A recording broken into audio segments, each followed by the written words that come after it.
Hey everyone, thanks for tuning in to BiblioTech On Air. I'm Rosanna. And I'm Israel. And today we have a very special guest. We have with us today author and poet, Mr. J.F Bierlein.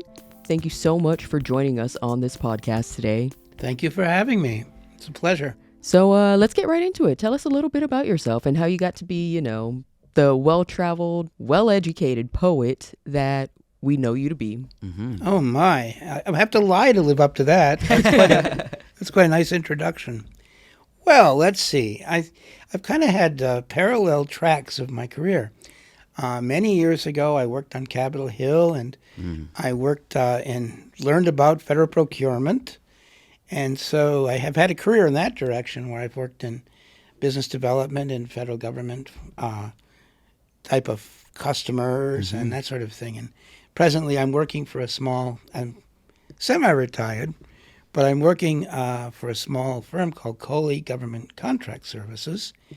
And I do business coaching, and I help people, especially small businesses and disadvantaged businesses, get their traction with the federal government. So that's one track of my being.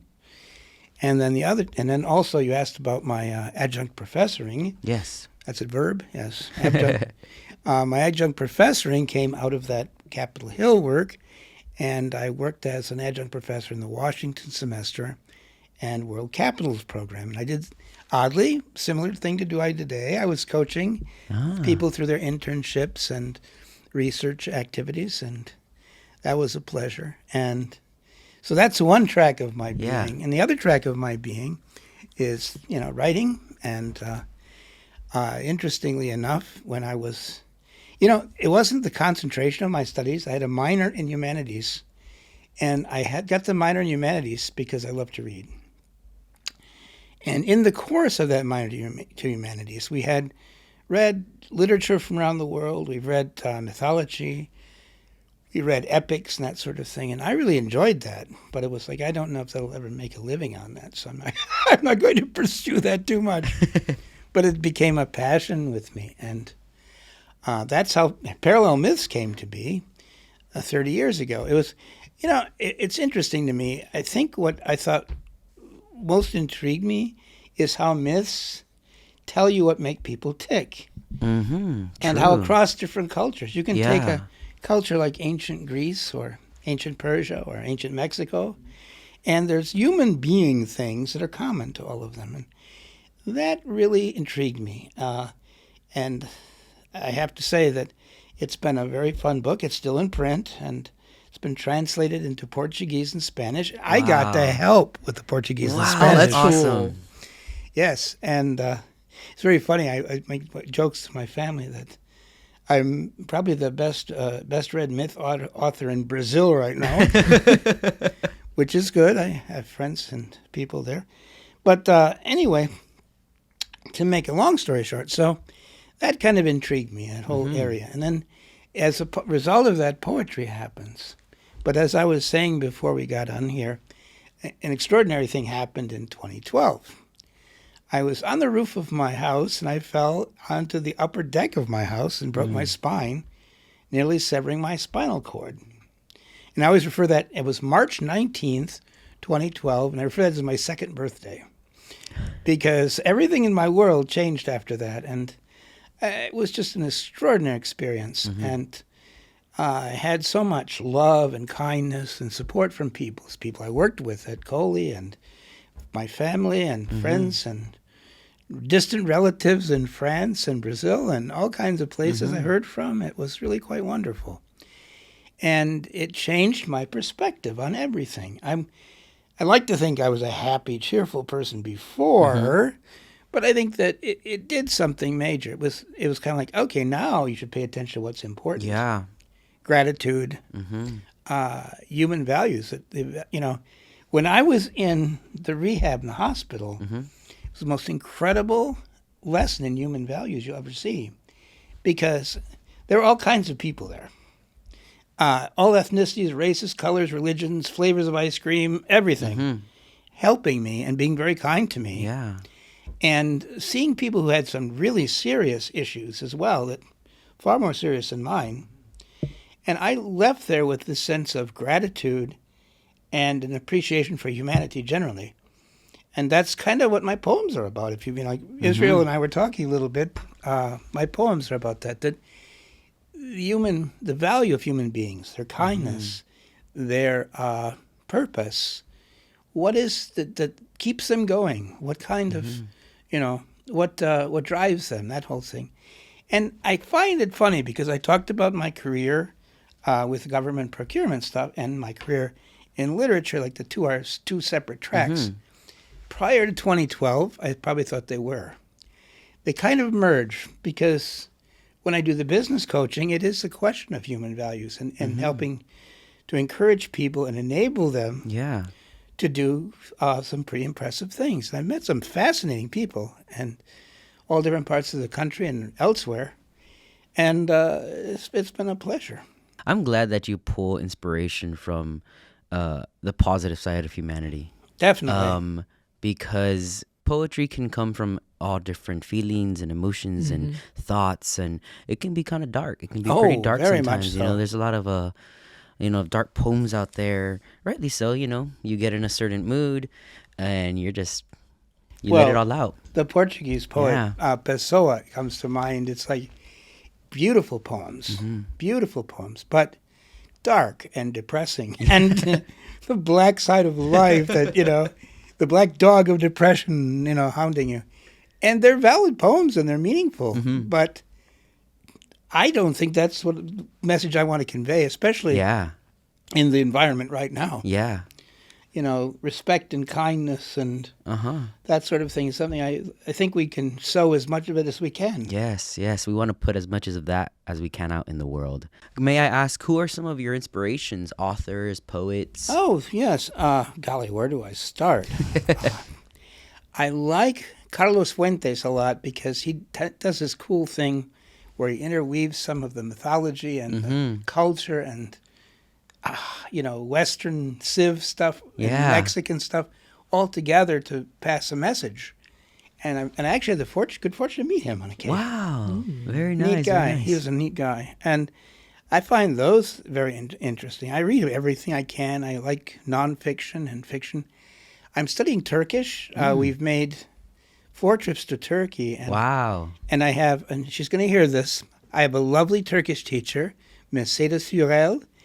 And she and I, she's like my daughter now. We can get back and forth every day. And she presented me with a whole bunch of Turkish poetry. Wow. And I've been stuck in my nose in that and every chance I can.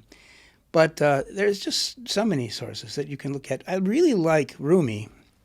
Okay. Mevlana Rumi is one of my absolute favorite reads. Where do I get going? Gosh.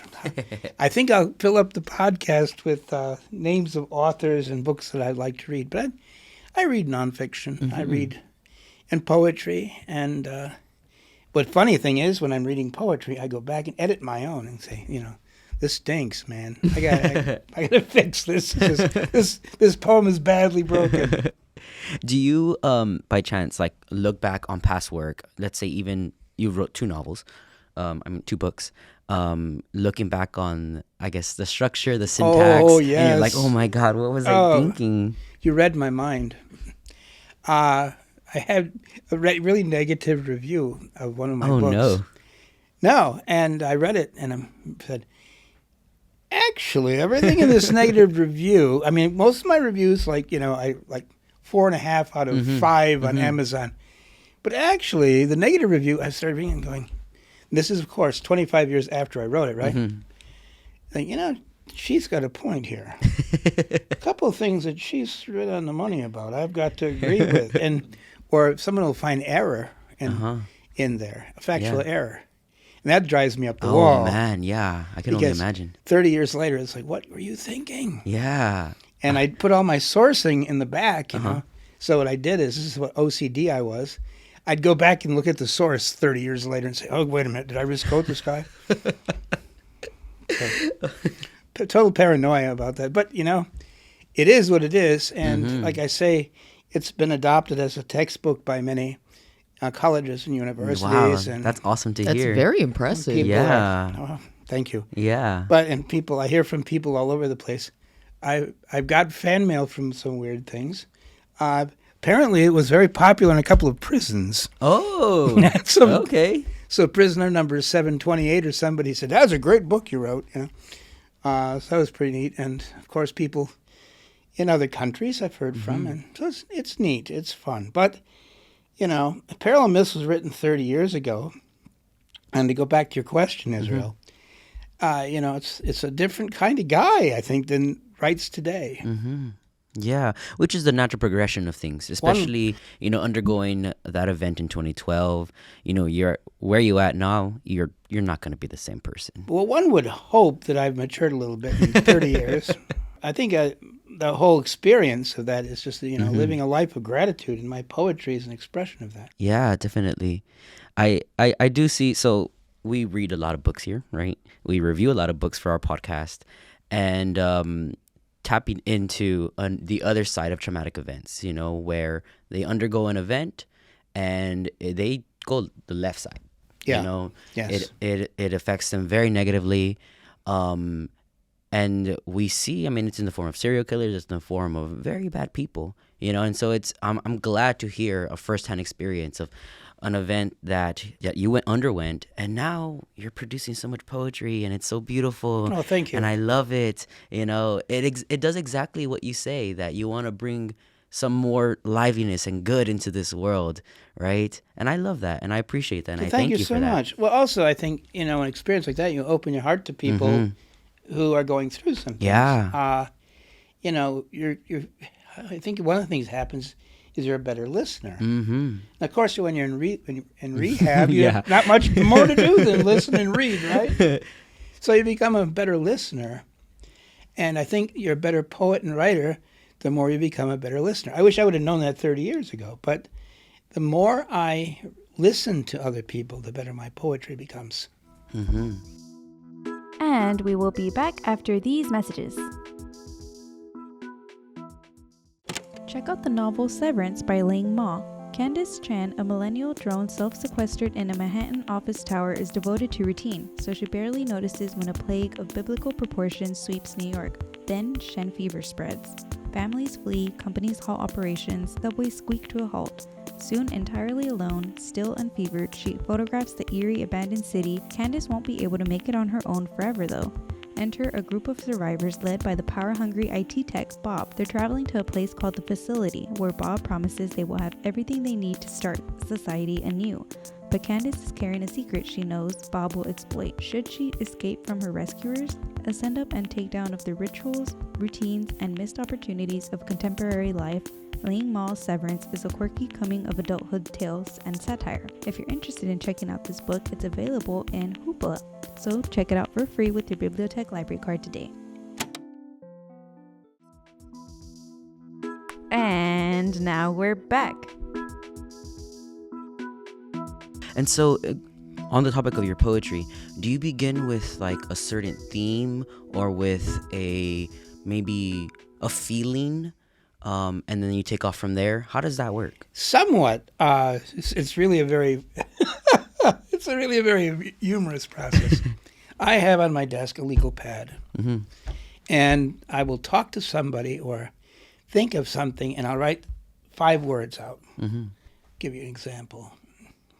This person was in recovery, and they're doing okay. And then I will sit and I look at that while I'm doing other things.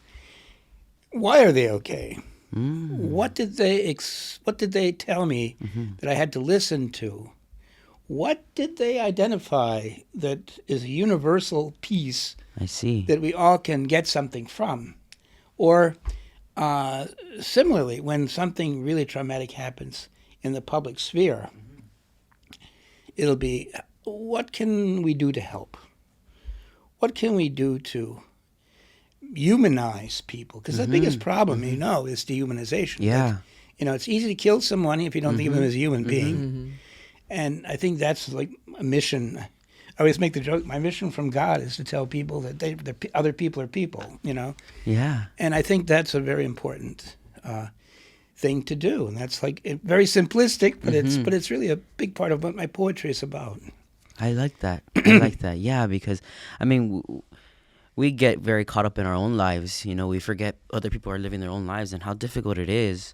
And if you can convey a message, or if you can help someone to re-understand, hey, we're all human, you know, I'm all for it. Yeah, definitely. Well, going back to my teaching experience, I taught, and as you might suppose, in a Washington semester, you had people who were very politically diametrically opposed. We had people to the left of Lenin and to the right of Francisco Franco in the same room, and I'd say, first lesson in my classroom is this: if someone disagrees with you, they are neither evil nor stupid.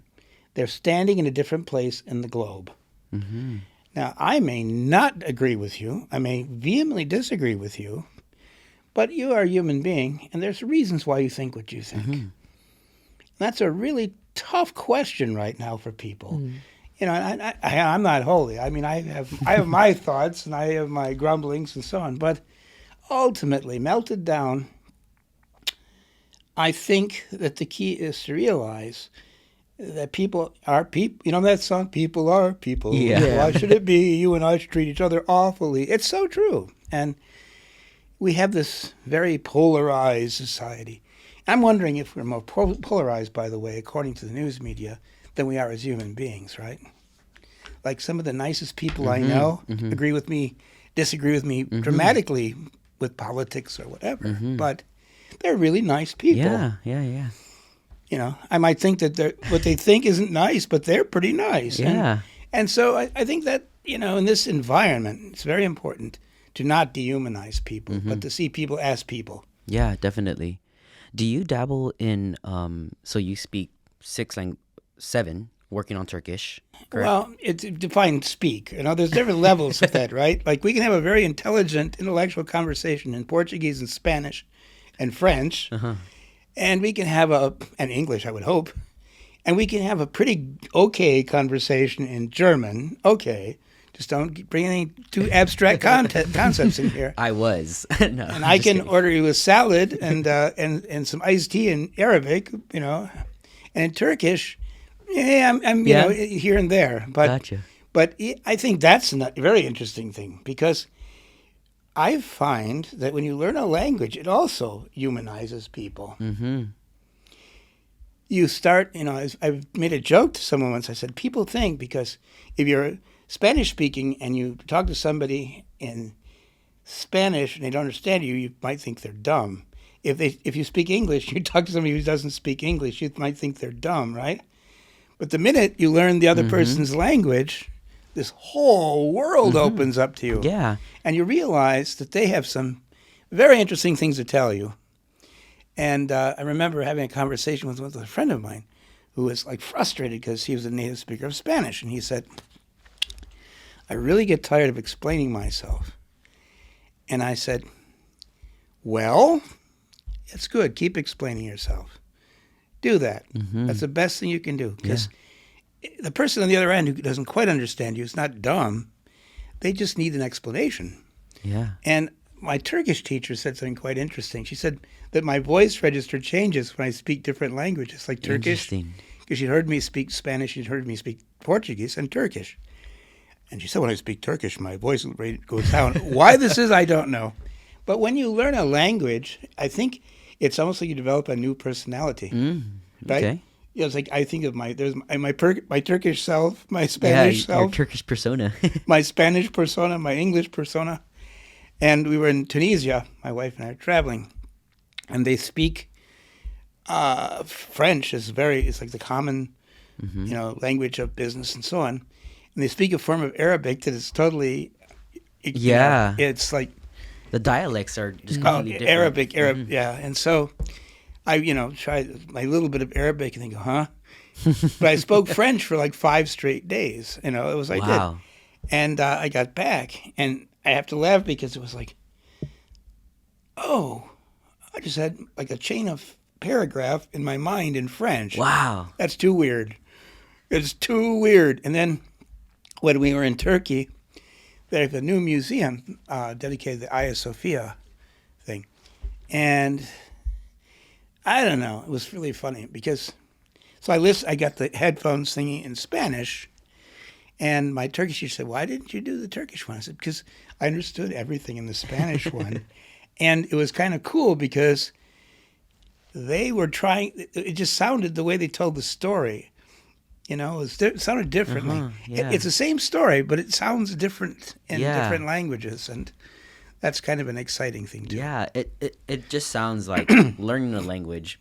You're immersing yourself in another culture, right? Yes, absolutely. And you're allowing yourself to connect with that culture and with those people, you know? I will piggyback off what you're saying because at my church, I'm part of the choir. And we sing in English and Spanish. Oh, nice. And there's sometimes where when singing in Spanish, those words are felt a lot differently when sung in English. And some of my church members, they come up to me and they're like, "Oh, it sounds way better in Spanish. I feel it more. It's more impactful."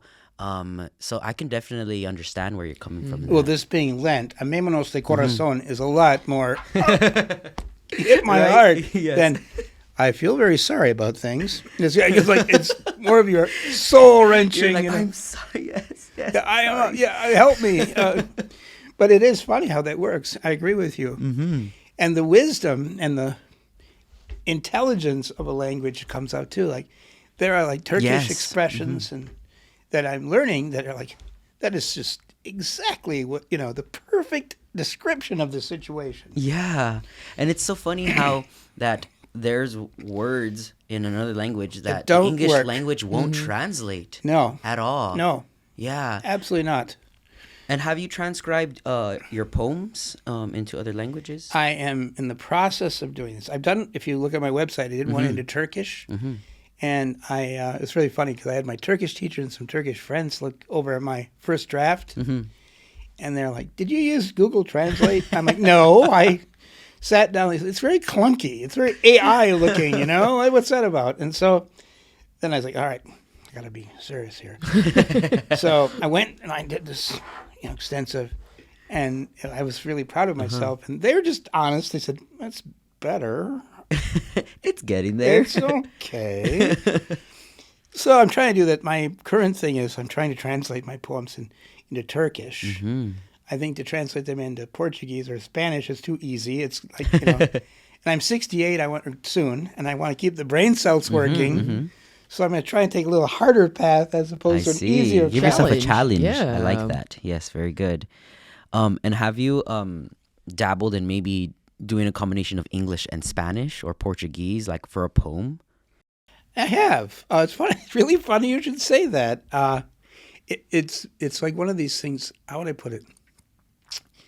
When I've done that, it's been like you're painting a picture, and you stand back and look at the picture, and you go, "Now that's off center just a bit." I see. I overindulge in self-criticism and OCD behavior when I've done that because the Spanish doesn't go to the English very well.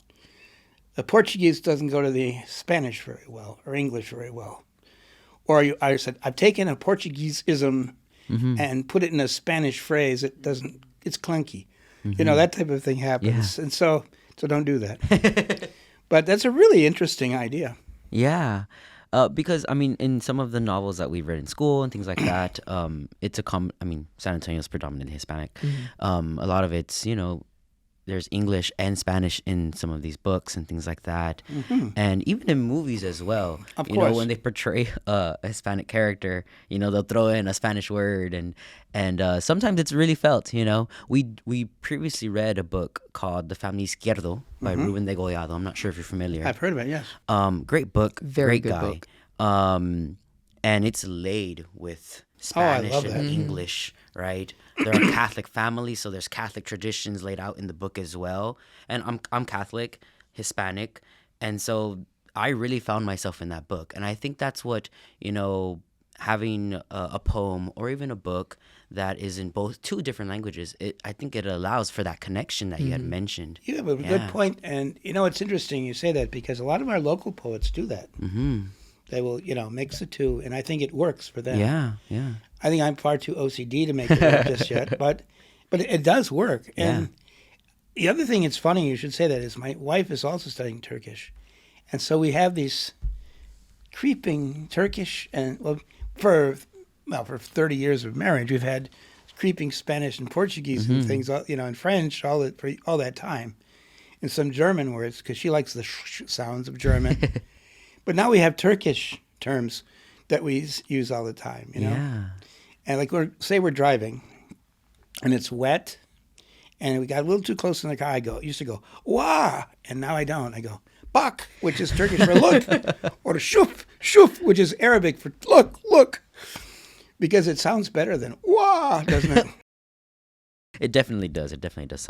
Shuf, shuf. Yeah. You get the fingers. I have a perfect face for radio, by the way. But using your fingers like that when you go shoof, it just has a nice touch to it. Yeah. Alrighty. Well, did you have any questions for us? Yes. Did you have fun today? Yeah. Yeah, definitely absolutely. did. Sir, Definitely did. you are just such a well of experiences, and my. you just radiate positivity. Well, thank and you. That's been amazing to listen to some of your stories So today. that's very kind. And I totally enjoyed meeting you both, and thank you for having me as a guest. Yeah, definitely. Thank you for We coming hope- on. We hope to have you on again. That would be great. I'll come back. Very good. You don't even have to feed me. Alrighty, so once again, that was J.F. Bierlein. Again, thank you so much, sir, for being on our podcast today.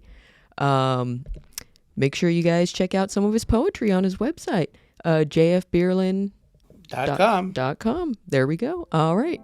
I'm Rosanna, I'm Israel. and we'll catch you all on the next episode.